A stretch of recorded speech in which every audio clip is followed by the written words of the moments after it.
Mesdames et messieurs, soyez salués où que vous soyez, partout à travers les quatre coins du globe. Alors, la situation est très difficile sur les troupes ukrainiennes depuis la localité de la région de Kursk. Comme vous-même pouvez le constater en image, les soldats russes ont réussi et ont pratiquement terminé ici de scinder ce bloc de l'OTAN, des soldats otaniens dans cette localité. Oui, ils ont divisé en deux compartiments, comme vous-même vous le constatez en image. Alors, on nous annonce que 500 soldats, plus de 500 soldats ukrainiens viennent d'être pris et séparés de leurs collègues du Sud. Oui, ils sont complètement encerclés. Ils sont ici privés de rations, ils sont privés de rotation, ils sont privés du matériel, ils sont privés même des renseignements de leurs propres collaborateurs. Parce qu'ils ont été séparés de leurs dirigeants et de leurs collaborateurs. Chères dames, chers messieurs, par rapport à cette situation du côté de la région de Kursk, c'est une grosse catastrophe, mais immense catastrophe sur l'Ukraine et ses alliés.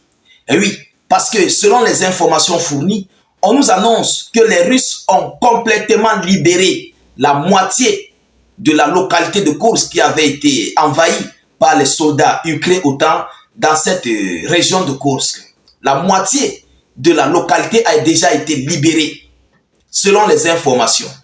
Les Russes continuent d'avancer, mais très fort. Alors, chères dames, chers messieurs, qu'est-ce qui se passe? Qu'est-ce qui n'a pas marché? C'est dans ce cadre que nous allons décortiquer et analyser dans le cadre de cette vidéoconférence. Je vous prie de vous acquitter à des multiples partages.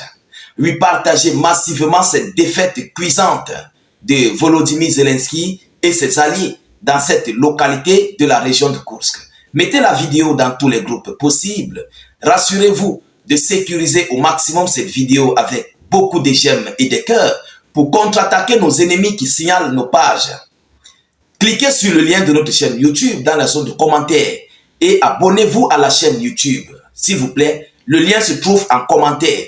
Dès que vous cliquez sur le lien, ça va s'ouvrir. Vous cliquez sur s'abonner, ensuite vous activez la cloche de notification juste à côté.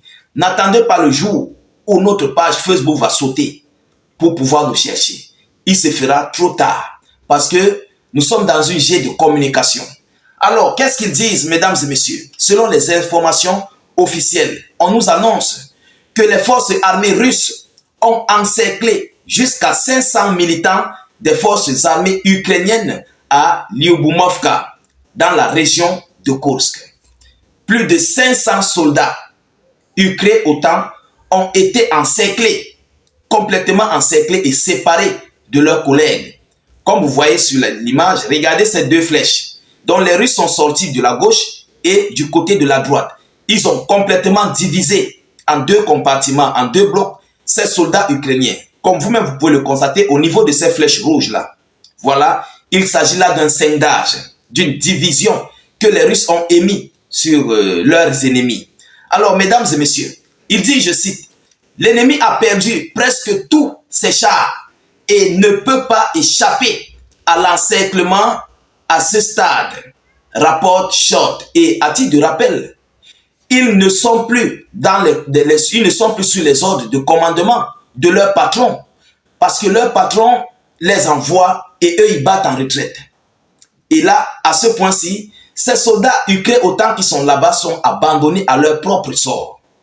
Et oui, comment vous pouvez survivre dans une localité où vous n'avez plus à manger, vous n'avez plus de munitions, vous n'avez plus de renseignements? Comment allez-vous vous en sortir? Il n'y a pas d'échappatoire. Il n'y aura jamais d'échappatoire. Alors, aussi en raison de la destruction des ponts, la rotation des unités est complètement difficile dans cette localité de Lyubomovka. Vous comprenez? Ils ne savent pas où ils peuvent aller. Tout est détruit. Les ponts, pour faire marche en arrière, il n'y a plus rien en fait. Oui, les blindés des chars, tout est détruit. Alors, désormais, toutes les tentatives des forces armées ukrainiennes pour percer se soldent par un échec et des pertes de véhicules blindés encore plus importantes. Vous comprenez? Et il faut le savoir à titre de rappel, la région de Koursk est la localité qui a plus eu des pertes en soldats OTAN ukrainiens et aussi en matériel otanien et ukrainien. Cette localité de Koursk. Il n'y a pas eu deux localités qui ont eu des pertes comme à Koursk depuis le début de ce conflit, depuis 2022. La localité de Koursk a battu le record. Mesdames et messieurs, qu'est-ce qu'ils nous disent? Ceci est assuré, entre autres, par nos agents de renseignement.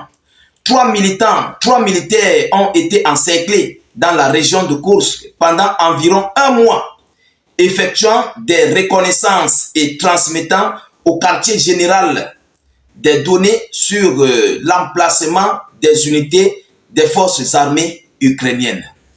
Alors, ces trois militants eux-mêmes donnent des renseignements. Les Russes aussi récupèrent ces renseignements pour travailler avec, pour continuer à frapper, à foudroyer, mais d'une manière très forte, sur les soldats de l'OTAN du côté de Koursk. Vous comprenez? Alors, par rapport à cette situation, les Otaniens, les soldats qui sont envoyés du côté de ces fronts, du côté de Koursk, ne savent plus quoi faire. Oui, parce que désormais, l'échappatoire a une seule voie de sortie. C'est par le sud de cette carte, comme vous voyez. Mais, pour sortir, mesdames et messieurs, c'est un long schéma. Et oui, parce que leurs patrons sont là-bas, à l'entrée. Tu essaies de vouloir fuir, tu essaies de vouloir déserter, tu serais immédiatement envoyé au repos éternel. Donc, ils doivent se battre jusqu'à leur repos éternel. C'est de ça qu'il s'agit. On ne les laisse pas l'occasion de sortir, de battre en retraite. On ne les laisse pas l'occasion de s'échapper. La seule occasion que ces gens peuvent avoir, c'est de se rendre aux Russes, de déposer les armes, de se rendre désormais aux soldats russes et être capturés et considérés en tant que prisonniers de G. Là, vous allez échapper, mais complètement à votre repos éternel. C'est la seule issue de sortie. Il n'y a pas deux issues. Si vous continuez de faire face aux Russes, ils vont vous envoyer au repos éternel. N'oubliez pas que le gouvernement russe a mis des prix sur toutes les têtes des soldats ukrainiens OTAN, plus précisément les soldats otaniens, dans cette localité des multiples lignes du front. Vous comprenez? Alors les Russes sont motivés à avancer sur le terrain. Et ils avancent de tous les sens. Oui, ils détruisent l'ennemi de tous les sens. Ce n'est pas le commentaire, c'est la réalité du front. Vous pouvez le constater en image. L'Ukraine est en train d'enregistrer une grosse et mauvaise défaite dans cette localité de Koursk. Une défaite du jamais vu, du jamais connu dans l'histoire. Oui. Et par rapport à cette situation, les Ukrainiens ont pour mission de détruire tout. Ils savent qu'ils ne vont pas remporter sur le champ de bataille. Leur mission est de détruire, de rendre la vie difficile aux Russes, aux civils russes, de montrer aux civils russes qu'eux aussi peuvent être nuits pour les pousser contre Vladimir Poutine. C'est ça en fait leur rôle. C'est ça leur objectif principal. Ils savent qu'ils ne pourront rien contre la Russie. Ils savent qu'ils ont perdu la bataille. Mais ils veulent emmerder mais complètement la Russie. Chers dames, chers messieurs, nous continuons de suivre cette actualité de près malgré cette grosse défaite d'ailleurs qui s'annonce très mal sur ce territoire russe dans la région de Koursk. On continue de suivre cette actualité. Nous ne manquerons pas de vous tenir informés de la suite de ces hostilités. De votre côté, rassurez-vous de partager immensément cette vidéoconférence partout dans tous les groupes possibles. N'oubliez jamais que nous sommes dans une jeu de communication. Vous comprenez? Grâce à vos partages, nous allons faire continuer à remonter l'éveil de conscience pour nos frères qui continuent de suivre les médias otaniens. Oui, ces médias propagandistes, vous comprenez? Ils vont nous rejoindre à nouveau pour avoir des informations clarifiées. Sécurisez la vidéoconférence avec beaucoup de j'aime et suffisamment de cœur. Je vous en prie, sécurisez la vidéo avec beaucoup de j'aime. Ça permet de contre-attaquer tous nos ennemis qui signalent nos pages. N'hésitez pas de cliquer sur le lien de notre chaîne YouTube dans la zone de commentaires. Cliquez-y sur le lien dès que ça s'ouvre. Vous cliquez ensuite sur s'abonner et vous activez la cloche de notification juste à côté. Mettez vos avis en commentaire. Je vous reviens tout à l'heure pour une prochaine série d'actualité. Soyez encore salués une fois de plus. Ciao, ciao.